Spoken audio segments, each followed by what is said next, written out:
There is over 100 billion US dollar annual remittance flow into Africa.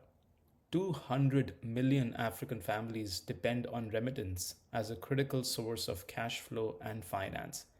It is essentially the difference between survival versus living in poverty. But sending money back home for African migrants is still a very costly and stressful process.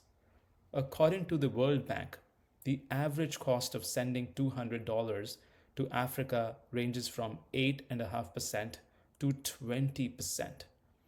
Isn't that exorbitant? But why?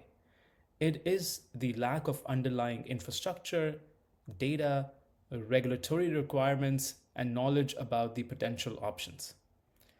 There is a need for a solution that is easily accessible, reliable, can support large volumes, and has a capacity to carry rich information in real time, which means there needs to be a concerted effort towards building a technology infrastructure that can leverage data to streamline the entire process, reduce fraud, and thereby decrease costs.